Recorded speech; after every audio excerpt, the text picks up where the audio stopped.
ಅನುಭವಿಸ್ತಾ ಇದ್ದೇನೆ, ಅದ್ಯಾವುದು ಬರಬಾರ್ದು ಅಂತ ಒಂದು ನರಕಯಾತನಿಂದ ಅವರು ಬಿಡುಗಡೆ ಹೊಂದಲು ಅವರು ಸ್ವರ್ಗದ ಮಹಿಮೆಯಲ್ಲಿ ತಿಳಿಸ್ಲಿ, ಹೋಗಿ ಕಳಿಸಿ ಅಂತ ಹೇಳುವಾಗ ಅಬ್ರಾಮ ಹೇಳೋದಿಷ್ಟೇ, ಇಲ್ಲಿಂದ ಯಾರೇ ಹೋಗಿ ಹೇಳಿದ್ರು ಅದು ಅರ್ಥ ಇಲ್ಲ. ಬದಲಿಗೆ ಅಲ್ಲಿ ಅನೇಕ ಬೋಧನೆಗಳಿವೆ, ಅನೇಕ ಪ್ರವಾದಿಗಳು ಮಾಡಿದಂತ ಬೋಧನೆ, ಯೇಸು ಕ್ರಿಸ್ತರೇ ಇಂದು ನಮಗೆ ಕೊಟ್ಟಂತ ಹೊಸ ಒಡಂಬಡಿಕೆ, ಇವೆಲ್ಲ ಬೋಧನೆಗಳನ್ನ ಅವರು ಅರ್ಥೈಸ್ಕೊಂಡು ತದನಂತರ ಆ ವಾಚನದಂತೆ ನಡೆದು ಸ್ವರ್ಗಕ್ಕೆ ಬರ್ಲಿ. ಆ ಉದ್ದೇಶವೇ ಇಂದಿನ 22ನೇ ಅಧ್ಯಾಯದ ವಚನದಲ್ಲಿ 14ನೇ ವಾಕ್ಯ ಹೇಳ್ತಾ ಇರೋದು. ಯಾರೆಲ್ಲ ವಾಕ್ಯಗಳನ್ನ ನಂಬಿ, ಯಾರೆಲ್ಲ ಕ್ರಿಸ್ತ ಯೇಸುವೆ ನಿಜ ದೇವರು, ಮರಣವನ್ನ ಅಪ್ಪಿದರು, ಸ್ವರ್ಗ ಒಂದು ಮೃತ್ಯುವನ್ನ ಜಯಿಸಿ ಸ್ವರ್ಗ ಸಾಮ್ರಾಜ್ಯವನ್ನ ಸೇರಿ ಅಲ್ಲಿ ಆತ್ಮರಿಂದ ನಮ್ಮನ್ನ ತುಂಬಿಸಿ ಮತ್ತೆ ನಮ್ಮನ್ನ ಅಲ್ಲಿಗೆ ಕರೀತಾ ಇದ್ದಾರೆ ಎಂಬ ಇಂಥ ವಚನಗಳನ್ನ ಯಾರೆಲ್ಲ ಅರ್ಥೈಸ್ಕೊಂಡು ಜೀವಿಸ್ತಾರೋ ಅವರಿಗೆ ಸ್ವರ್ಗ ಸಾಮ್ರಾಜ್ಯ ಖಚಿತ. ಪ್ರಿಯರೇ, ಈ ಉದ್ದೇಶದಿಂದಲೇ ಇಂದಿನ ವಚನದಲ್ಲಿ ಯೋಹಾನರು ಸ್ಪಷ್ಟವಾಗಿ ಬರಿತಾ ಇದ್ದಾರೆ, ದೇವರ ವಾಕ್ಯವನ್ನ ಅನುಸರಿಸಿ ನಡೆದು ಜೀವಿಸುವವರು ಧನ್ಯರು, ಅವರಿಗೆ ಮಾತ್ರ ಈ ನೂತನ ಜೆರುಸಲೇಮಿನ ಸೌಭಾಗ್ಯ. ಪ್ರಿಯರೇ, ಈ ವಚನಗಳಲ್ಲಿ ನಾವು ವಿಶ್ವಾಸ ಇಟ್ಟು, ಈಗ ನಮಗೆ ಪ್ರತಿದಿನ ಬೋಧನೆ ಸಿಗ್ತಾ ಇದೆ. ಸಹೋದರ ಜಾಯ್ ಬೋಧನೆ ಮಾಡ್ತಾ ಇದ್ದಾರೆ, ಮಚ್ಚಡೋ ಬ್ರದರ್ ನೋಡಿ, ಇಂಥ ಬೋಧನೆಗಳನ್ನು ನಾವು ವಿಶ್ವಾಸಿಸಿದೆ. ಕೇವಲ ಇದೊಂದು ಏನು ಪ್ರತಿದಿನ ಬರ್ತಾ ಇದ್ದೀವಿ, ಕೇಳ್ತಾ ಇದ್ದೀವಿ ಎಂಬ ಭಾವನೆಯಿಂದ ಜೀವಿಸುವುದಾದ್ರೆ ಖಂಡಿತವಾಗಿಯೂ ನಾವು ನೂತನ ಜೆರುಸಲೇಮ್ ಸೇರ್ಲಿಕ್ಕೆ ಸಾಧ್ಯವೇ ಇಲ್ಲ. ಅದಕ್ಕಾಗಿನೇ ಅವರು ವಚನ ಹೇಳ್ತಾ ಇದೆ, ನಿಲುವಂಗಿಯನ್ನ ತೊಟ್ಟು, ನೋಡಿ 14ನೇ ವಾಕ್ಯ ಹೇಳ್ತಾ ಇದೆ, ತಮ್ಮ ನಿಲುವಂಗಿಯನ್ನ ತೊಳೆದು ಶುಭ್ರವಾಗಿಟ್ಟುಕೊಂಡಿರುವವರು ಭಾಗ್ಯವಂತರು, ಜೀವ ವೃಕ್ಷದ ಫಲವನ್ನು ಸವಿಯುವ ಹಕ್ಕು ಅವರಿಗಿರುತ್ತದೆ. ಅಂದ್ರೆ ಸ್ವರ್ಗ ಸಾಮ್ರಾಜ್ಯಕ್ಕೆ ಸೇರ್ಬೇಕಾದ್ರೆ ಆ ಹೆಬ್ಬಾಗಿಲುಗಳ ಮುಖಾಂತರ ನಾವು ಯೋಹಾನರು ತಿಳಿಸಿದಂತ ಆ ಸಾಮ್ರಾಜ್ಯಕ್ಕೆ ಸೇರ್ಬೇಕಾದ್ರೆ ನಾವು ನಮ್ಮ ನಿಲುವಂಗಿಯನ್ನ, ಅಂದ್ರೆ ನಮ್ಮ ಆತ್ಮವನ್ನು ಶುದ್ಧವಾಗಿಟ್ಟುಕೊಂಡು ನಮ್ಮ ಜೀವಿತ ಪಾವನವಾಗಿದ್ದು ನಿಜವಾಗಿಯೂ ನಾವು ಇಂಥ ಪರಿಶುದ್ಧ ಜೀವನ ನಡೆಸುವುದಾದ್ರೆ ನಾವು ಭಾಗ್ಯವಂತರು. ಮಾತ್ರವಲ್ಲ, ಅವರೇ ಹೇಳ್ತಾ ಇದ್ದಾರೆ, ಜೀವ ವೃಕ್ಷದ ಫಲವನ್ನ ಸವಿಯುವ ಭಾಗ್ಯ ನಮಗಿದೆ. ಜೀವ ವೃಕ್ಷದ ಫಲ ಅಂದ್ರೆ 22ನೇ ಅಧ್ಯಾಯದ ಪ್ರಾರಂಭದಲ್ಲೇ ಹೇಳ್ತಾ ಇದ್ದಾರೆ, 12 ತಿಂಗಳು ಅಂದ್ರೆ ವರ್ಷದ 12 ಪ್ರತಿ ತಿಂಗಳು ಅಲ್ಲಿ ಫಲ ಕೊಡ್ತದಂತೆ. ಅಂತ ಒಂದು ಸೌಭಾಗ್ಯ ಆ ಸ್ವರ್ಗ ಸಾಮ್ರಾಜ್ಯದಲ್ಲಿ. ನಮಗ್ ಗೊತ್ತು, ಈ ಲೋಕದಲ್ಲಿರುವಾಗ ನಾವು ನೋಡುವಂತ ಫಲಗಳು, ಈ ಅನೇಕ ರೈತರಿಗೆ ಗೊತ್ತಿದೆ ನಮಗೆ ಲಭಿಸುವಂತ ಫಲ. ಈ ಕಬ್ಬಿನ ಬೆಳೆ ಅಂದ್ರೆ ವರ್ಷಕ್ಕೊಂದೇ ಅಂತಾರೆ, ಈ ಬಾಳೆಹಣ್ಣು ಸಹ ವರ್ಷಕ್ಕೆ ಒಂದೇ ಬೆಳೆ ಅಂತೆ. ಮಾತ್ರವಲ್ಲ, ಈ ಅಕ್ಕಿ ರಾಗಿ ಎಲ್ಲ ಇದು ಕೇವಲ 2 ಮ್ಯಾಕ್ಸಿಮಮ್ ಅಂದ್ರೆ 3 ಬೆಳೆ ವರ್ಷದಲ್ಲಿ. ಆದ್ರೆ ಪ್ರತಿ ತಿಂಗಳು ಫಲ ಕೊಡುವಂತ ಸೌಭಾಗ್ಯ ಎಲ್ಲಿದೆ ಪ್ರಿಯರೇ? ಅದು ಸ್ವರ್ಗದಲ್ಲಿ ಮಾತ್ರ. ಅಂತ ಸ್ವರ್ಗವನ್ನ ನಾವು ನಿರ್ಲಕ್ಷ್ಯ ಮಾಡುವುದು ಬೇಡ. ಯೇಸು ಸ್ವಾಮಿ ಹೇಳಿದ್ರು, ಈಗಾಗಲೇ ಸ್ವರ್ಗ ಸಾಮ್ರಾಜ್ಯಕ್ಕೆ ನೂಕು ನುಗ್ಗಲು ಅಂತ. ಆದ್ರೆ ಈಗ ನಮ್ಮ ಪರಿಸ್ಥಿತಿಯಲ್ಲಿದೆ, ನಾವು ಕೇವಲ ನಮ್ಮ ಜೀವಿತ ಎಲ್ಲ ಕೇವಲ ಬೋಧನೆಗೆ ಮಾತ್ರ ಸೀಮಿತವಾಗಿದೆ. ನಾವು ಕೇವಲ ಬೋಧಿಸಲು ಆಲಿಸಲು ಮಾತ್ರ ಸೀಮಿತವಾಗಿದ್ದೇವೆ. ಅದರ ಗೂಢಾರ್ಥವನ್ನ, ಅದರ ಫಲವನ್ನ, ಅಂದ್ರೆ ಅದರ ಪರಿಣಾಮವನ್ನ ನಾವು ನಿಜವಾಗಿ ಚಿಂತಿಸಿ ಯೋಚಿಸಿ ಜೀವಿಸ್ತಾ ಇದ್ದೀವ? ಹಾಗೆ ಜೀವಿಸುವುದಾಗಿದ್ರೆ ಖಂಡಿತವಾಗಿಯೂ ಈ ಪ್ರಕಟಣಾ ಗ್ರಂಥದ ಬೋಧನೆಗಳು ನಮಗೆ ತಲುಪುವುದಾದ್ರೆ ನಮ್ಮ ಜೀವನ ಈ ರೀತಿಯಾಗಿ ನಿರ್ಲಕ್ಷ್ಯದಿಂದ ಕೂಡಿರ್ತಿರ್ಲಿಲ್ಲ.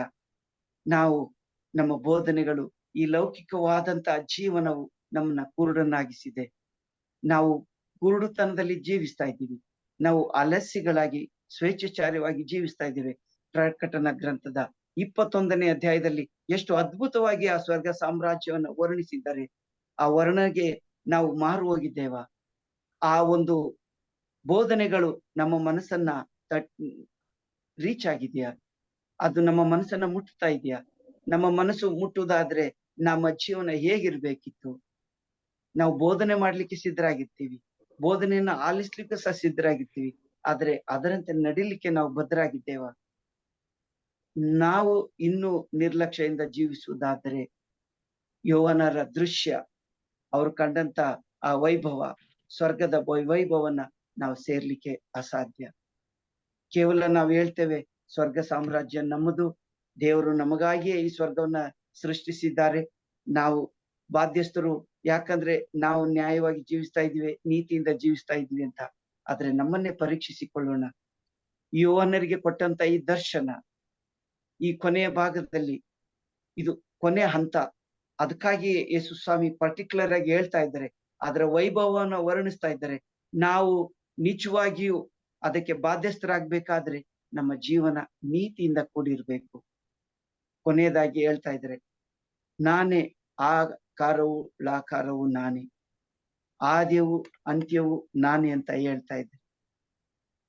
ಪ್ರಾರಂಭದ ಆದಿಕಾಂಡದಿಂದ ಪ್ರಾರಂಭವಾದಂತ ಈ ವಚನ ಪ್ರಕಟಣಾ ಗ್ರಂಥದವರೆಗೂ ಮುಕ್ತಾಯದವರೆಗೂ ಯೇಸು ಕ್ರಿಸ್ತರೇ ಸರ್ವೇಶ್ವರರೇ.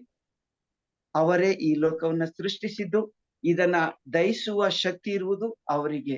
ಈಗ ನಾವು ಅನುಭವಿಸಿರುವಂತ ಈ ಬೇನೆ, ಈ ಈ ಈ ಸಮ್ಮರ್ ಸೀಸನ್ ನಾವು ಅನುಭವಿಸ್ತಾ ಇದ್ದೇವೆ. ಇದಕ್ಕೆಲ್ಲ ಕಾರಣ ಏನು? ಎಲಿಯ ಪ್ರಾರ್ಥನೆ ಮಾಡಿದಾಗ ಮಳೆ ಬಂತು ಹೇಳ್ತೀವಿ. ಈಗ ಎಲಿಯನಂತ ಒಬ್ಬ ಪ್ರವಾದಿಯು ನಮ್ಮ ಬಳಿ ಇಲ್ವಾ?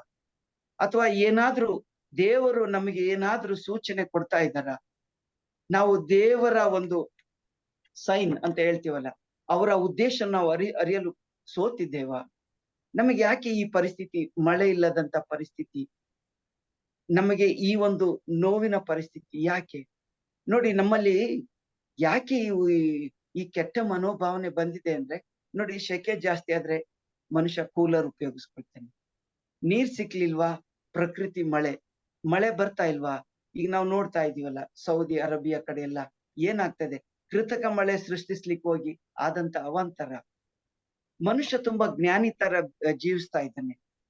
ನಮ್ಗೆ ಮಳೆ ಬರ್ಲಿಲ್ವಾ? ತೊಂದ್ರೆ ಇಲ್ಲ, ನಾವೇ ಮಳೆಯನ್ನ ಸೃಷ್ಟಿಸ್ತೀವಿ. ಕುಡಿಲಿಕ್ಕೆ ನೀರ್ ಸಿಗ್ತಾ ಇಲ್ವಾ? ಅದಕ್ಕೆ ಒಂದು ಯೋಜನೆ ಇದೆ. ನೋಡಿ, ಈಗ ಸೆಕೆಗಾಲ ತುಂಬಾ ಸೆಕೆ. ನೋಡಿ, ಈಗ ಫ್ಯಾನ್ ಇಲ್ದೆ ನಾವು ಜೀವಿಸ್ಲಿಕ್ಕೆ ಆಗಲ್ಲ. ಆದ್ರೆ ನಾವೇನ್ ಮಾಡ್ತೀವಿ? ಈ ಸೆಕೆಗಾಗಿ ನಾವು ಪ್ರಾರ್ಥನೆ ಮಾಡ್ತಾ ಇಲ್ಲ. ಈ ಬ್ರದರ್ ಬೆಳಿಗ್ಗೆನೆ ಹೇಳಿದ್ರು, ಈ ಶಾಖ, ಈ ಬೇಸಿಗೆಯಲ್ಲಿ ಆ ಹುರಿ ತಾಪಮಾನಕ್ಕಾಗಿ ನಾವು ಪ್ರಾರ್ಥಿಸೋಣ ಅಂತ. ನಾವೇನ್ ಮಾಡ್ತೀವಿ? ಪ್ರಾರ್ಥನೆಗಿಂತ ಆಲ್ಟರ್ನೇಟಿವ್ ಒಂದು ಕೂಲರ್ ಅಟ್ಯಾಚ್ ಮಾಡ್ಕೊಳ್ಳೋದು. ಈ ಒಂದು ಮನೋಭಾವನೆ ನಮ್ಮನ್ನ ದೇವರಿಂದ ದೂರಗೊಳಿಸ್ತಾ ಇದೆ. ಪ್ರಿಯರೇ, ಇದಲ್ಲ ನಮ್ಮ ಪ್ರಾರ್ಥನೆ. ದೇವರೇ, ಈ ಒಂದು ನರಳಾಟದಿಂದ ನಮ್ಮನ್ನ ಬಿಡುಗಡೆಗೊಳಿಸು.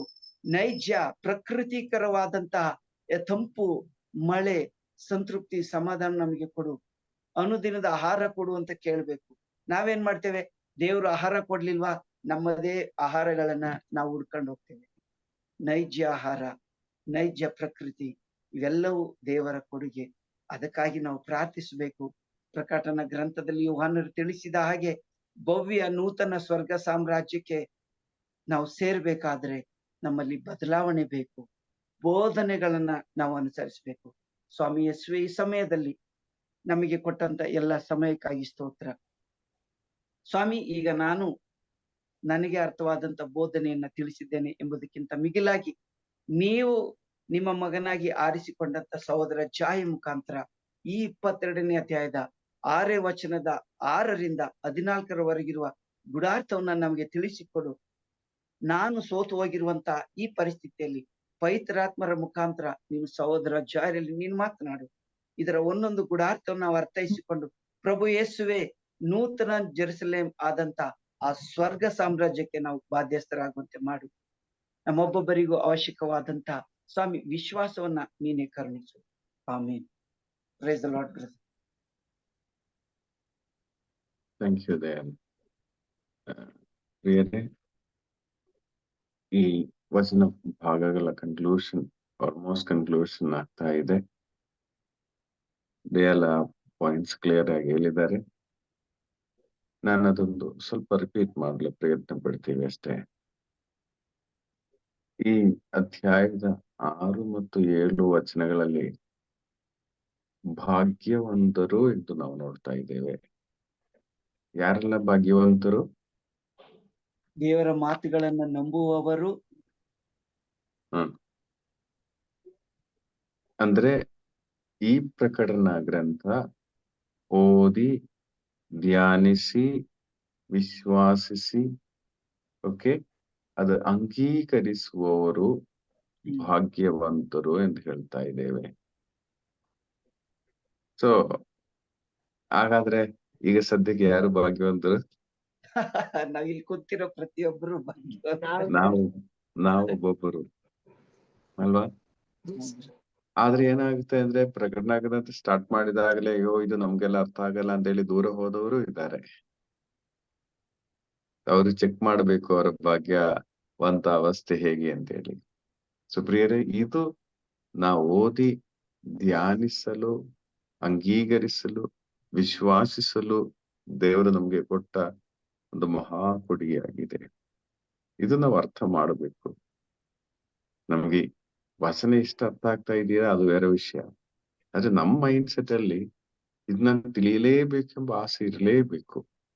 ಇದ್ ನನ್ಗೆ ಅರ್ಥ ಆಗಲ್ಲ, ಅದರಿಂದ ನಾನು ಇದು ಕೇಳೋದೇ ಇಲ್ಲ ಅಂತ ಹೇಳಿ ಬಿಟ್ಬಿಟ್ರೆ ವಚನ ಹೇಳ್ತಾ ಇದೆ ನಾವು ಭಾಗ್ಯವಂತರಲ್ಲ. ಓಕೆ, ಫಸ್ಟ್ ಪಾಯಿಂಟ್ ಏನಂದ್ರೆ ನಾನು ನಿಮ್ಗೆ ಹೇಳ್ತಾ ಇದ್ದೇನೆ, ಒಂದು ವೇಳೆ ಈ ಒಂದು ಶ್ರದ್ಧೆಯಿಂದ ಈ ವಚನಗಳು ಧ್ಯಾನಿಸದೇ ಇದ್ರು, ದೇವರ ಕೃಪೆಯಿಂದ ನಮ್ಗೆ ಆಲ್ಮೋಸ್ಟ್ ಎಲ್ಲಾ ವಚನಗಳು ಯೂಟ್ಯೂಬ್ ಅಲ್ಲಿ ಇದೆ. ದಯವಿಟ್ಟು ಇವತ್ತಿಂದ ಕೇಳಿ, ಸುಮಾರು ಸತಿ ಕೇಳಿ. ವಚನ ಕೊನೆಯ ಅಧ್ಯಾಯದಲ್ಲಿ ಹೇಳುವ ಈ ಭಾಗ್ಯವಂತ ಅವಸ್ಥೆ ನಮ್ಮ ಒಬ್ಬೊಬ್ಬರದು ಆಗಬೇಕು. ಓಕೆ, ಸೊ ಒಂದೊಂದ್ ದಿನ ಒಂದೊಂದು ಅಧ್ಯಾಯ. ಅದಕ್ಕೇನೆ ನಾವು ಆಕ್ಚುಲಿ ಈ ಒಂದು ಪ್ರಕಟಣಾ ಗ್ರಂಥಕ್ಕೆ ಸ್ಪೆಷಲ್ ರೀಕ್ಯಾಪ್ ತರ ನಾವು ಕೊಟ್ಟಿದ್ದೀವಿ.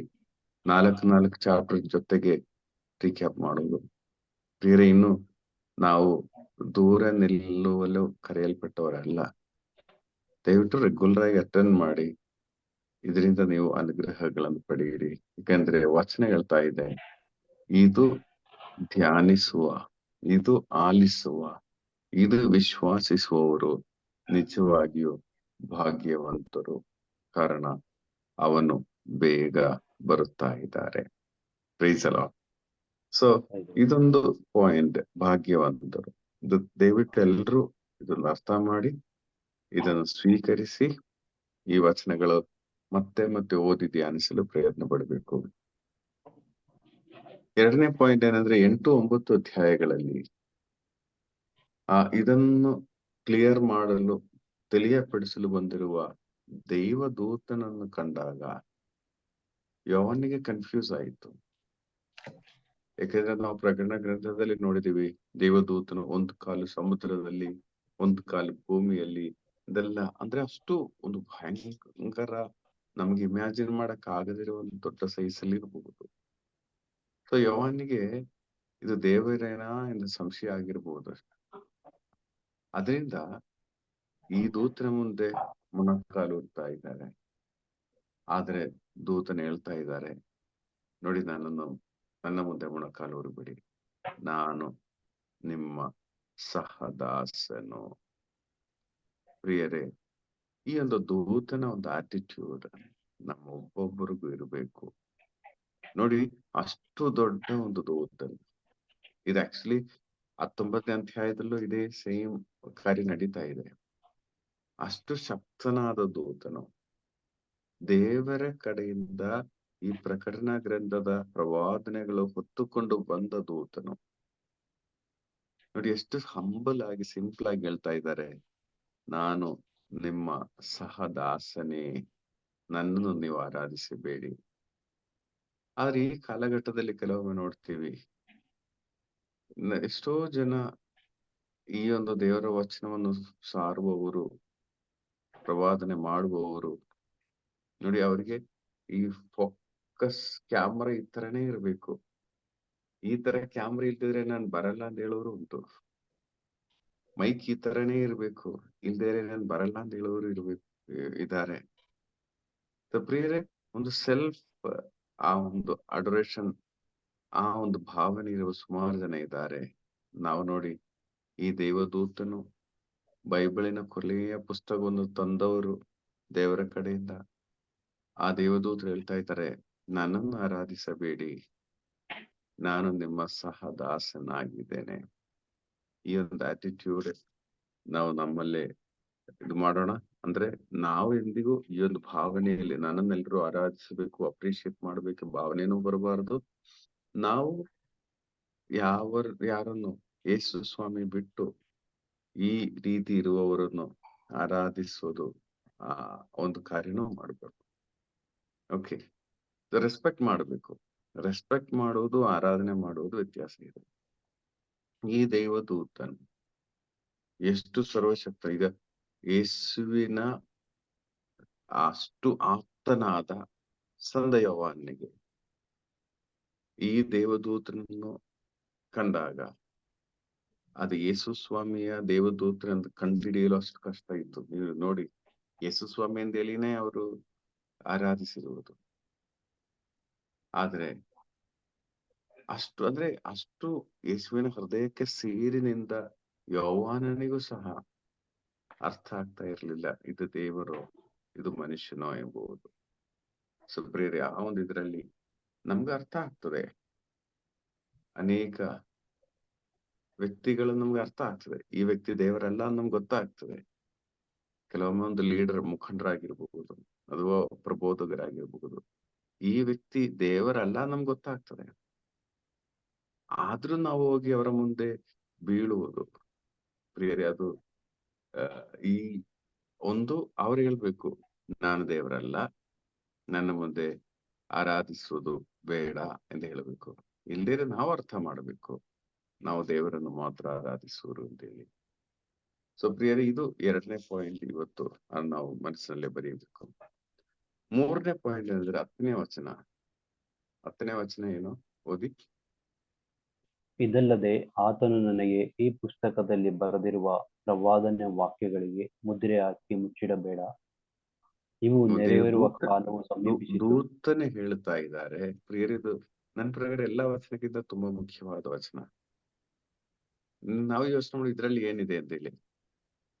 ಆದ್ರೆ ಏನಿದೆ ಇದ್ರಲ್ಲಿ? ಯಾರಿಗಾದ್ರೂ ಅರ್ಥ ಆಯ್ತಾ? ದಯಾಲ್, ನಿಮ್ಗೆ ಅರ್ಥ ಆಯ್ತಾ? ಬ್ರದರ್, ಏನಿದೆ ಈ ವಚನದಲ್ಲಿ? ಸತ್ಯವಾದದನ್ನ ಯಾವ್ದನ್ನು ಮುಚ್ಚಿಡೋದ್ ಬೇಡ. ಅಂದ್ರೆ ಯಾವ ದೇವರು ಏನೇನ್ ಪ್ರಕಟಿಸಿದ್ದಾರೆ ಅದ್ಯಾವ್ದನ್ನ ಅವ್ರು ಮುಚ್ಚಿಡೋದ್ ಬೇಡ.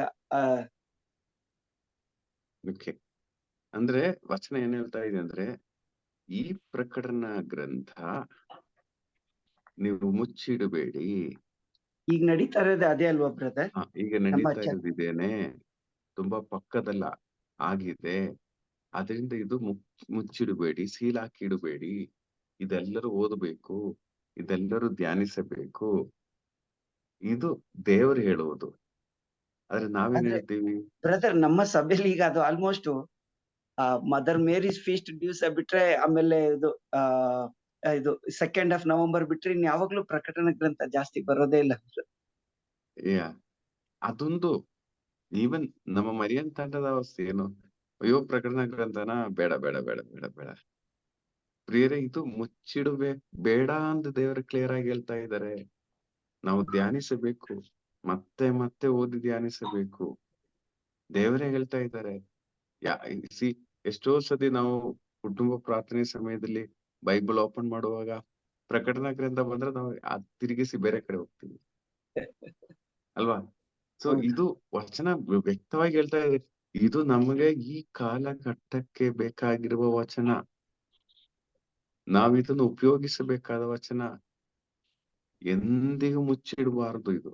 ಸೊ ಪ್ರಿಯರೇ, ನಾವು ಶುಭ ಸಂದೇಶಕ್ಕೂ ಪತ್ರಗಳಿಗೂ ಕೊಡುವ ಅದೇ ಪ್ರಾಮುಖ್ಯತೆಯನ್ನು ಪ್ರಕಟಣಾ ಗ್ರಂಥಕ್ಕೂ ಕೊಡಬೇಕು. ಇದು ಮುಚ್ಚಿಟ್ಟಿಲ್ಲ. ನಮ್ಗೆ ಓದಿದರೆ ತಿಳಿಯಲ್ಲ ಎಂಬ ಅವಸ್ಥೆ ಇಲ್ಲ. ಅದಕ್ಕೇನೆ ನೀವು ನೋಡಿ, ಈ ಪ್ರಕಟಣಾ ಗ್ರಂಥ ಪ್ರಾರಂಭವಾಗಿ ನಂತರ ನಿರಂತರವಾಗಿ ಅಟೆಂಡ್ ಮಾಡಿದ ಒಬ್ಬರಿಗೂ ಇದು ಅರ್ಥ ಆಗಿಲ್ಲ ಅಂದಿಲ್ಲ. ಇದು ಇಷ್ಟೇನಾ ಎಂಬ ಭಾವನೆ ನಮ್ಗೆ ಬಂದಿದೆ. ಇದೇನ ಕಷ್ಟ ಇಲ್ಲ ಎಂಬ ಭಾವನೆ ಬಂದಿದೆ. ಪ್ರಿಯರೇ, ಇದು ನಮ್ಗೆ ಬಂದಿರೋದಾದ್ರೆ ಇದು ಹೇಗೆ ಸಾಧ್ಯ ಆಯಿತು? ದೇವರಿಗೆ ಸೀಲ್ ಮಾಡಿಲ್ಲ. ಸೀಲ್ ಮಾಡಿದ್ರೆ ಒಬ್ರಿಗೂ ಅರ್ಥ ಆಗ್ತಾ ಇರ್ಲಿಲ್ಲ. ಮೇ ಬಿ ನಮ್ಮ ಕೃಪೆಗೆ, ನಮ್ಮ ಒಂದು ಭಾಗ್ಯ ಅವಸ್ಥೆಗೆ ದೇವರು ಇದು ಓಪನ್ ಮಾಡಿ ನಮಗೆ ಕೊಡ್ತಾ ಇದ್ದಾರೆ, ಅರ್ಥ ಮಾಡಿಸಿ ನಮ್ಗೆ ಕೊಡ್ತಾ ಇದ್ದಾರೆ, ಒಂದೊಂದು ವಚನದ ಅರ್ಥನೂ ನಮ್ಗೆ ತೋರಿಸ್ತಾ ಇದ್ದಾರೆ. ಅಂತ ವ್ಯಕ್ತಿಗಳು ಭಾಗ್ಯವಂತರು ಎಂದು ದೇವರು ಹೇಳ್ತಾ ಇದ್ದಾರೆ. ಅದರಿಂದ ಪ್ರಿಯರೇ, ನಾನು ಮತ್ತೆ ರಿಪೀಟ್ ಮಾಡ್ತಾ ಇದ್ದೇನೆ, ಒಂದು ವೇಳೆ ನಾವು ಶ್ರದ್ಧೆಯಿಂದ ಎಲ್ಲಾ ಸೆಷನ್ಗಳು ಅಟೆಂಡ್ ಮಾಡಿಲ್ಲ ಅಂದ್ರೆ ಇನ್ನು ನಮ್ಮ ಮುಂದೆ ಟೈಮ್ ಇದೆ. ಎಲ್ಲ ಯೂಟ್ಯೂಬ್ ಅಲ್ಲಿ ಇದೆ. ದಯವಿಟ್ಟು ನೀವು ಓದಿ ಧ್ಯಾನಿಸಿ ಆಲಿಸಿ, ಅದ್ರ ಜೊತೆಗೆ ಬೈಬಲ್ ಇಟ್ಕೊಂಡು ನೀವು ಅದನ್ನು ಕಲಿಯಲು ಪ್ರಯತ್ನ ಪಡೀರಿ ಪ್ರಿಯರೇ. ಮತ್ತೆ ಇನ್ನೊಂದು ಪಾಯಿಂಟ್ ನಾನು ನಿಮ್ಗೆ ಹೇಳ್ಬೇಕಂದಿದೆ. ಯೂಟ್ಯೂಬ್ ಅಲ್ಲಿ ನಾವು ಹಾಗೆ ಅಪ್ಲೋಡ್ ಮಾಡ್ತಾ ಇದೀವಿ ಟೋಕ್ಗಳು. ನೀವು ಆಲಿಸುವಾಗ ನಿಮಗೆ ಒಂದು ವೇಳೆ ಅರ್ಥ ಆಗ್ತಾ ಇದೆ, ಇದು ಪಬ್ಲಿಕ್ ಗೆ ಕೊಟ್ರೆ ಸರಿ ಬರಲ್ಲ ಎಂಬ ಯಾವ್ದಾದ್ರು ಒಂದು ಪಾಯಿಂಟ್ ಇದ್ರೆ ದಯವಿಟ್ಟು ತಿಳಿಸಿ. ಯಾಕಂದ್ರೆ ನಾವು ಅಪ್ಪಿತಪ್ಪಿ ನಾವು ಏನಾದ್ರು ತಪ್ಪು ಮಾತಾಡಿದ್ರೆ ಅದು ಯೂಟ್ಯೂಬ್ ಅಲ್ಲಿ ಇದ್ರೆ ನಮ್ಗೆ ಅದು ಪ್ರಾಬ್ಲಮ್ ಆಗ್ತದೆ. ಸೊ ನೀವು ಆಲಿಸುವಾಗ ಇದು ಬೇಡ, ಇದು ಸರಿ ಇಲ್ಲ ಎಂಬ ಅರಿವು ನಿಮಗೆ ಬರುವುದಾದ್ರೆ ತಿಳಿಸಿ, ನಾವು ಅದು ಯೂಟ್ಯೂಬ್ ಇಟ್ಟು ತೆಗೆದುಹಾಕೋಣ. ಪ್ರೀಸ್ ಅಲಾಟ್. ಓಕೆ, ನಾವು 12ನೇ ವಾಕ್ಯದಲ್ಲಿ ದೇವರು ಬರುತ್ತಾ ಇದ್ದಾರೆ. ಓಕೆ, ಹೇಗೆ ಬರ್ತಾ ಇದ್ದಾರೆ? ಬರೀ ಕೈಯಲ್ಲೆಲ್ಲ ಬರೋದು. ಈಗ ತಾಯಿ ಎಲ್ಲಾದ್ರೂ ಅಂಗಡಿಗೆ ಮಾರ್ಕೆಟಿಗೆ ಹೋಗಿದ್ರೆ ವಾಪಸ್ ಬರುವಾಗ ಮಕ್ಳು ಏನ್ ಎಕ್ಸ್ಪೆಕ್ಟ್ ಮಾಡ್ತಾ ಇದಾರೆ? Snacks guarantee. ಹ ಅಲ್ವಾ? ಸ್ನಾಕ್ಸ್ ಏನಾದ್ರೂ ಸ್ನಾಕ್ಸ್ ನಮ್ಗೆ ಸಿಗ್ತದೆ, ಒಂದು ಗಿಫ್ಟ್ ಎಕ್ಸ್ಪೆಕ್ಟ್ ಮಾಡ್ತಾ ಇದ್ದಾರೆ. ನಾವೇನೋ ಎಲ್ಲಿ ಹೋದ್ರು ಕೈ ಬೀಸಿನೇ ಬರೋದು, ಅದು ಬೇರೆ ವಿಷಯ. ಆದ್ರೆ ತಾಯಂದ್ರೆ ಕೆಲವೊಮ್ಮೆ ಅವರು ಏನಾದ್ರೂ ಒಂದು ತಗೊಂಡ್ ಬರ್ತಾರೆ ಮಕ್ಕಳಿಗೆ. ಯೇಸು ಸ್ವಾಮಿ ಬರ್ತಾ ಇದ್ದಾರೆ. ಅವ್ರು ಸುಮ್ಮನೆ ಬರಲ್ಲ. ಹೇಗೆ ಬರ್ತಾರೆ? ವಿತ್ ಅವರು ಜಡ್ಜ್ಮೆಂಟ್ ತರ. ವಿತ್ ಎ ಗಿಫ್ಟ್ ಅವರು ಬರ್ತಾರೆ. ಅಂದ್ರೆ 12ನೇ ವಚನದಲ್ಲಿ ಆಗಿದೆ. ಆದ್ರೆ ಆ ಗಿಫ್ಟ್ ಡಿಪೆಂಡ್ಸ್ ಅಪಾನ್ ನಮ್ಮ ಪ್ರವೃತ್ತಿಗಳಿಗೆ ತಕ್ಕ ರೀತಿಯಲ್ಲಿ ಗಿಫ್ಟ್ ತಗೊಂಡು ಅವರು ಬರ್ತಾರೆ. ಓಕೆ, ಕಾರಣ ಅವ್ರು ಹೇಳ್ತಾ ಇದ್ದಾರೆ, ನಾನು ಆಲ್ಫಾ ಮತ್ತು ಒಮೆಗಾ, ಆದ್ಯನು ಅಂದ್ಯನು ಆಗಿದ್ದೇನೆ. ಸೊ ಗಿಫ್ಟ್ ತಗೊಂಡ್ ಬರುವಾಗ ನಮ್ಮ ಪ್ರವೃತ್ತಿ ಅಂತ ಹೇಳುವಾಗ, ನಮ್ಮ ಪ್ರವೃತ್ತಿ ಯಾರಾದ್ರೂ ನೋಡ್ತಾರಾ? ಕತ್ತಲೆಯಲ್ಲಿ ಕೊಠಡಿಯಲ್ಲಿ ನಾವು ಮಾಡೋ ಪ್ರವೃತ್ತಿಗಳು ಯಾರಾದ್ರೂ ನೋಡ್ತಾರಾ? ಪ್ರಿಯರೇ, 10,000 ಸೂರ್ಯನಿಗಿಂತ ಪ್ರಕಾಶವುಳ್ಳ ಆ ದೇವರು ಸಕಲ ಚಿಂತೆಗಳು ಸಹ ತಿಳಿಯವರಾಗಿದ್ದಾರೆ. ಓಕೆ, ಅವರು ನಮ್ಗಿಂತಲೂ ಮುಂಚೆ ಇದ್ದವರು, ನಾವು ಸತ್ತ ನಂತರ ಇರುವವರು, ಆದಿಯು ಅಂತ್ಯವು ಆದವರು. ಕೊನೆಯದಾಗಿ 14ನೇ ವಾಕ್ಯದಲ್ಲಿದೆ, ನಾವು ಹೋಗಿ ನಮ್ಗೆ ಏನ್ ಬೇಕು? ಮೇನ್ ಆಗಿ ಸ್ವರ್ಗಕ್ಕೆ ಹೋಗಿ ದೇವರ ಪ್ರಸನ್ನತೆಯನ್ನು ಅನುಭವಿಸಿ ನಾವು ನಿರಂತರವಾಗಿ ಜೀವಿಸಬೇಕು. ಮತ್ತೆ ಸಾವಿಲ್ಲ. ಅದರಿಂದ ನಾವು ಜೀವ ವೃಕ್ಷದ ಹಣ್ಣು ತಿನ್ನಬೇಕು. ಇದು ಮುಖ್ಯ. ಜೀವ ವೃಕ್ಷದ ಹಣ್ಣು ನಾವು ತಿನ್ನಬೇಕಾದ್ರೆ 14ನೇ ವಾಕ್ಯ ಓದಿ. ತಮ್ಮ ನಿಲುವಂಗಿಗಳನ್ನು ತೊಳೆದು ಶುಭ್ರವಾಗಿಟ್ಟುಕೊಂಡವರು ಭಾಗ್ಯವಂತರು.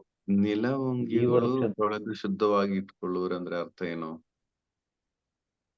ಪರಿಶುದ್ಧಿ ಜೀವಿಸೋರು. ಪರಿಶುದ್ಧಿ ಎಂಬ ವಸ್ತ್ರ ನೋಡಿ. ಆ ಸಮಾರಿತ ಮನುಷ್ಯ ಆ ಒಂದು ಜೆರುಸಲೇಮಿನಿಂದ ಜೆರಿಕೋ ಪಟ್ಟಣಕ್ಕೆ ಹೋದ ವ್ಯಕ್ತಿ ಕಳ್ಳರು ಆಕ್ರಮಿಸಿದಾಗ ಅವನ ಅರಜ್ಯವನಾಗಿ ನಗ್ನನಾಗಿ ಬಿಟ್ಟು ಹೋಗಿದ್ದಾನೆ ಅಂತ ಹೇಳ್ತಾ ಇದೆ. ಅಂದ್ರೆ ಏನು? ಅವನ ಪರಿಶುದ್ಧಿ ಎಂಬ ವಸ್ತ್ರವನ್ನು ತೆಗೆದು ಹಾಕಿದ ಸೈತಾನನ ಆಕ್ರಮಿಸುವಾಗ. ಸೊ ಪ್ರಿಯರೇ, ನಮ್ಮ ಆ ಒಂದು ಪರಿಶುದ್ಧಿ ಎಂಬ ವಸ್ತ್ರದ ಬಗ್ಗೆ 3:8 ಪ್ರಕಟಣಾ ಗ್ರಂಥ 3:8 ವಚನ ಹೇಳ್ತಾ ಇದೆ. ಪ್ರಕಟಣಾ ಗ್ರಂಥ 3:18 ಓದಿ. 3:18. ನನ್ನ ಬುದ್ಧಿ ಮಾತುಗಳನ್ನು ಕೇಳು. ನೀನು ಐಶ್ವರ್ಯವಂತನಾಗುವಂತೆ ಬೆಂಕಿಯಲ್ಲಿ ಪುಟವಿಟ್ಟ ಚಿನ್ನವನ್ನು ನನ್ನಿಂದ ಕೊಂಡುಕೋ. ಲಜ್ಜಾಸ್ಪದವಾದ ನಿನ್ನ ಬೆತ್ತಲೆಯನ್ನು ಮುಚ್ಚಿಕೊಳ್ಳಲು ಶ್ವೇತ ವಸ್ತ್ರಗಳನ್ನು ನನ್ನಿಂದ ಕ್ರಯಕ್ಕೆ ಲಜ್ಜಾಸ್ಪದವಾದ ನಿಮ್ಮ ಬೆತ್ತಲೆಯನ್ನು ಮುಚ್ಚಲು ಶ್ವೇತ ವಸ್ತ್ರವನ್ನು ನನ್ನಿಂದ ಪಡೆಯಿರಿ. ಲಜ್ಜಾ ಅವಸ್ಥೆಯಲ್ಲಿರುವ ನಿಮ್ಮ ಬೆತ್ತಲೆಯನ್ನು ಮುಚ್ಚಲು ಶ್ವೇತ ವಸ್ತ್ರವನ್ನು ನನ್ನಿಂದ ಪಡೆಯಿರಿ. ಇದು 2-3 ರೀತಿಯಲ್ಲಿದೆ. ಒಂದು, ನಮ್ಮ ಪ್ರಾರ್ಥನಾ ಜೀವನ, ಸಂಸ್ಕಾರದ ಜೀವನದ ಮುಖಾಂತರ ನಾವು ನಮ್ಮದಾಗಿಸುವ ಶ್ವೇತ ವಸ್ತ್ರಗಳು. ಇನ್ನೊಂದು, ನಮ್ಮ ಸಹನೆಗಳ ಮುಖಾಂತರ, ನೋವುಗಳ ಮುಖಾಂತರ ತಾಳ್ಮೆಯಿಂದ ಸ್ವೀಕರಿಸಿ, ಈ ಒಂದು ಶುದ್ಧೀಕರಣ ಸ್ಥಳ ಅಂತ ಹೇಳ್ತಾರಲ್ಲ, ಉತ್ರಿಯ ಸ್ಥಳ, ಇದರ ಮುಖಾಂತರ ದಾಟಿ ಬರುವ ಆ ಒಂದು ಪರಿಶುದ್ಧಿಯ ವಸ್ತ್ರ. ಸೊ ಪ್ರಿಯರೇ, ನಾವು ಎಷ್ಟೇ ಒಳ್ಳೆಯವರಾಗಿ ಜೀವಿಸಿದರೂ ಸ್ವಲ್ಪ ಆ ಪಾಪದ ಒಂದು ಕಲೆಗಳು ನಮ್ಮಲ್ಲಿ ಇದ್ದೇ ಇರುತ್ತದೆ. ಅದು ದಾಟಲು ಒಂದು ಉತ್ತರೀಯ ಸ್ಥಳಕ್ಕೆ ಹೋಗ್ಬೇಕು. ಈಗ ಯೇಸುವಿನ ಎರಡನೇ ಬರುವಿಕೆ ನಂತರ ಉತ್ತರೀಯ ಸ್ಥಳ ಇರಲ್ಲ. ಅದರಿಂದ ಈ ಸಹನೆಗಳು ನಾವು ಇಲ್ಲೇ ಸಹಿಸಿ, ಆ ಉತ್ತರೀಯ ಸ್ಥಳದಲ್ಲಿ ಅನುಭವಿಸಬೇಕಾದ ಸಹನೆಗಳು ಸಹ ನಾವಿಲ್ಲೇ ಸಹಿಸಿ ಶುಭ್ರ ವಸ್ತ್ರವನ್ನು ಪಡೆದು ನಾವು ಜೀವವೃಕ್ಷವನ್ನು ತಿನ್ನಲು, ಜೀವವೃಕ್ಷದ ಹಣ್ಣನ್ನು ತಿನ್ನಲು ಅವಕಾಶವಾಗಿಸಲು ನಾವು ಸ್ವರ್ಗಕ್ಕೆ ಹೋಗ್ಬೇಕು. ಸೊ ಅದರಿಂದ ಪ್ರಿಯರೇ, ಇಲ್ಲಿ ಸ್ವಲ್ಪ ಶೋಧನೆಗಳು, ಸಹನೆಗಳಿದ್ರೆ ಒಂದು ರೀತಿ ನಾವು ಖುಷಿ ಪಡಬೇಕು. ಕಾರಣ ಉತ್ತರೀಯ ಸ್ಥಳದ ಶೋಧನೆಗಿಂತ ಎಷ್ಟೋ ಚೆನ್ನಾಗಿರುತ್ತದೆ ಇಲ್ಲಿನ ಶೋಧನೆಗಳು. ಸೊ ಅದರಿಂದ ಇದು ಸಂತೋಷವಾಗಿ ಸ್ವೀಕರಿಸಿ, ದೇವರ ಮಹಾ ಪ್ರೀತಿಯಾಗಿ ಸ್ವೀಕರಿಸಿ, ಆ ಪ್ರೀತಿಗೆ ಸ್ತೋತ್ರವನ್ನು ಸಲ್ಲಿಸುತ್ತಾ ಇಲ್ಲಿನ ಶೋಧನೆಗಳು ನಾವು ಸ್ವೀಕರಿಸುವಾಗ ಬೇರೆ ಇನ್ನೊಂದು ಉತ್ತರೀಯ ಸ್ಥಳದ ಸಹನೆ ಸಹಿಸಬೇಕಾದ ಅಗತ್ಯ ಬರದೇ ಇರಲಿ ಎಂದು ಪ್ರಾರ್ಥಿಸುತ್ತಾ ನಾವು ಶುಭ್ರ ವಸ್ತ್ರವನ್ನು ಧರಿಸಿ ನಾವು ರೆಡಿ ಆಗಿರೋಣ. ಸೊ ಪ್ರಿಯರೇ, ಇದು ಮುಖ್ಯ. ಈಗ ನಾವು ಮರಿಯನ್ ತಂಡದಲ್ಲಿರುವ ಪ್ರತಿಯೊಬ್ಬರು ಒಂದು ವೈಟ್ ಶರ್ಟ್, ವೈಟ್ ಸ್ಯಾರಿ ಹಾಕಿದ್ರೆ ಸಾಲದು. ನಮ್ಮ ಜೀವನ, ನಮ್ಮ ಪರಿಶುದ್ಧಿ, ನಾವು ಪರಿಶುದ್ಧರು, ಜೀವಂತ ಸಂದರು ಎಂಬ ಲೆವೆಲಿಗೆ ಜೀವಿಸಲು ಪ್ರಯತ್ನ ಪಡಬೇಕು. ಆಗ ಮಾತ್ರ ನಾವು ಜೀವವೃಕ್ಷವನ್ನು ಸ್ವಂತವಾಗಿಸುವರು. ಸೊ ಪ್ರಿಯರೇ, ಇನ್ನು ಮುಂದಿರೋ ನಮ್ಮ ಜೀವನ, ಪ್ರಕಟಣಾ ಗ್ರಂಥವನ್ನು ಧ್ಯಾನಿಸಿ ನಾವು ಮುಂದೆ ಹೋಗುವಾಗ ನಮ್ಮ ಜೀವನ ಒಂದು ವ್ಯತ್ಯಸ್ತವಾದ, ವ್ಯತಿರಿಕ್ತವಾದ ಒಂದು ಜೀವನವಾಗಬೇಕು. ನಮ್ಮ ಮಾತುಗಳು ವ್ಯತ್ಯಸ್ತವಾದ ಮಾತುಗಳಾಗಬೇಕು. ಪ್ರಿಯರೇ, ನಾವು ಸಂಪೂರ್ಣವಾಗಿ ಸಮೂಲವಾದ ಒಂದು ಬದಲಾವಣೆ ನಮ್ಮಲ್ಲಿ ತರಬೇಕು. ಜೀವಂತ ಸಂತರಾಗಿ ಬಾಳುವರು ನಾವಾಗಬೇಕು. ಆಗ ಮಾತ್ರ ಜೀವ ವೃಕ್ಷದ ಅವಕಾಶ ದೇವರು ನಮಗೆ ಕೊಡುವರು. ಪ್ರಿಯರೇ, ಈ ಒಂದು ಕೃಪೆ ದೇವರು ನಮಗೆ ದಯಪಾಲಿಸಲಿ ಎಂದು ಪ್ರಾರ್ಥಿಸೋಣ. ಸೊ ಇವತ್ತು ಮತ್ತೊಮ್ಮೆ ಬ್ಲೆಸ್ಸಡ್ ಅಂತ ಹೇಳುವುದು ಈ ಪ್ರಕಟಣಾ ಗ್ರಂಥ ಓದಿ ಅರ್ಥೈಸಿ ಧ್ಯಾನಿಸುವುದು. ಸೊ ನಾವು ದೂತನನ್ನು ಆರಾಧಿಸಬೇಕಾಗಿಲ್ಲ. ಮತ್ತೆ ದೂತನಿಗೆ ದೇವರು ಹೇಳಿದ್ರು, ಇದು ಸೀಲ್ ಮಾಡಬೇಡಿ, ಇದು ಬ್ಲಾಕ್ ಮಾಡಬೇಡಿ, ಯಾಕಂದ್ರೆ ಇದೆಲ್ಲರಿಗೂ ಓಪನ್ ಆಗಿ ಕೊಡ್ತಾ ಇದೆ, ಎಲ್ರೂ ಅರ್ಥ ಮಾಡಬೇಕು. ದೇವರು ಬರುವಾಗ ಒಂದು ಗಿಫ್ಟ್ ಅನ್ನು ತಗೊಂಡೇ ಬರುತ್ತಾರೆ. ಗಿಫ್ಟ್ ಹೇಗೆ? ನಮ್ಮ ಪ್ರವೃತ್ತಿಗಳಿಗೆ ಅನುಗುಣವಾಗಿ. ಕಾರಣ ಅವರು ಆಲ್ಫೆ, ಅವರ ಒಮೆಗೆ ಆಗಿದ್ದಾರೆ, ಆದಿನು ಅಂತ್ಯವೂ ಆಗಿದ್ದಾರೆ. ಇನ್ನು ನಮ್ಗೆ ಕೊನೆಯದಾಗಿ ಬೇಕಾಗಿರೋದು ಜೀವ ವೃಕ್ಷದ ಆ ಮರ ನಮ್ಮ ಸ್ವಂತವಾಗಬೇಕಾದ್ರೆ ಪರಿಶುದ್ಧಿ ಎಂಬ ವಸ್ತ್ರ ಧರಿಸಬೇಕು.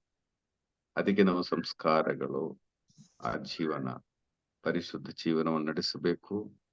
ಮತ್ತೆ ಈ ಲೋಕದಲ್ಲಿ ನಮ್ಗೆ ಬರುವ ಸಹನೆಗಳು ಸಂತೋಷದಿಂದ ಸ್ವೀಕರಿಸಿ ಯೇಸುವಿನಿಂದ ಆ ಶುಭ್ರ ವಸ್ತ್ರವನ್ನು ಧರಿಸಿ ಪರಿಶುದ್ಧಿಯುಳ್ಳವರಾಗಿ ನಾವು ಹೋಗುವಾಗ ಜೀವ ವೃಕ್ಷ ನಮ್ಮದಾಗುತ್ತದೆ. Price the lord.